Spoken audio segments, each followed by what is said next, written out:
This is the second time we've been here, but the first time we didn't do as much exploring. It had become dark.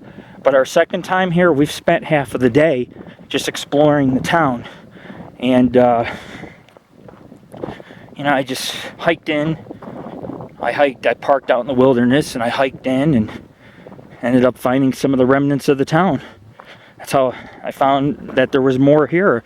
It's amazing, because I would have, like I said, who would ever know this was all back here? Nobody. There's another open pit way on top. Makes you wonder if some of the cemeteries I'm going to today have some interments from Ludwig, but I don't know.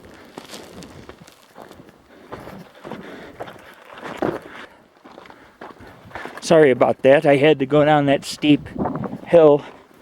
Now my shoes are just so full of dirt or sand. It's pretty sandy. There's a lot of talc too being mined up here, and so it's like having baby powder put in my feet.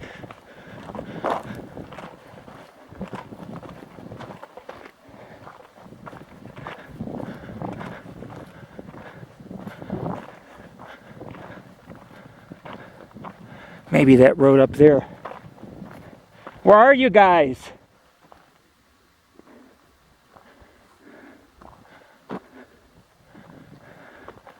Huh. Wow, I gotta look for my family. They're down on the road below. We spent some time going up some roads. It's just nothing but wilderness out here. The Sandusky Mountains, and eventually where the Mason and the Bluestone Mill ruins are, which we'll do at another time. But this, hey guys, look. This pit was freshly dug. This is where the foundry should be, guys, right here. Because you go to the right, and as soon as you go 200 feet, the foundry's on your left. There's no foundry here. This is where it's supposed to be, right where it's been all dug down. It's because it's not where you guys were standing. It's past the debris pile down this wide road. This road's been widened because I have the old one from 2012 when it was a much narrower road. But the foundry used to be right to our rights where we're walking.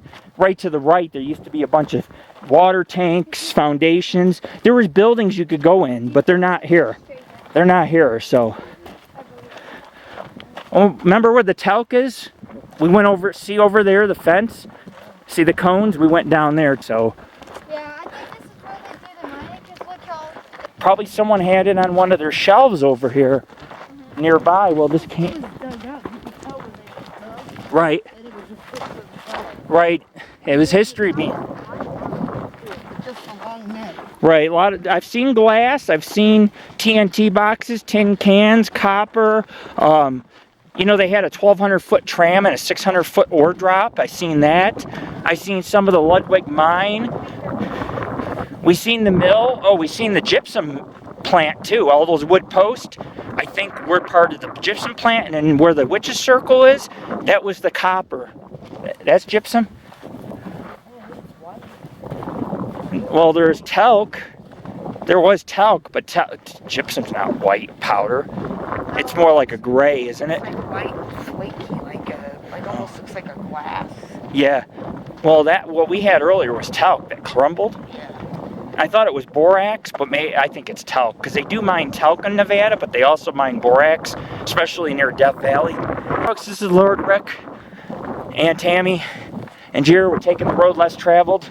We visited this place twice. Once was just to kind of see what's out here. The second time was more about preservation, history, trying to film and photograph as much as we can before this gets destroyed by the new mining industry. This place has been mined and abandoned multiple times. Become a town, then become abandoned, then become a town again. In 1914, when it boomed with 1,000 residents, this was a town of its heyday. You could jump on the railroad, and then you could go to Hudson, like 11 miles, 9 miles away, get on Hudson, and ride out to Bodie, the most wildest western town in the western continental United States. I mean, the people were the law. Actually, the town was lawless. So there's a lot of history. This place is in connection with Hudson and Thompson Smelter. You know what makes me angry? I didn't find the smelter today. And it seems the foundry's gone. And I think that the smelter's at the foundry, and you can walk in it. It's just like the smelter. There's one I have a photograph of taken at Bluestone Mill Ruins in Yerington Smelter. It's up in Empire City, which is a gold rush town next to Carson City. And you can walk about 50 feet back. You know, that smelter was pretty deep. It was able to handle a lot of copper.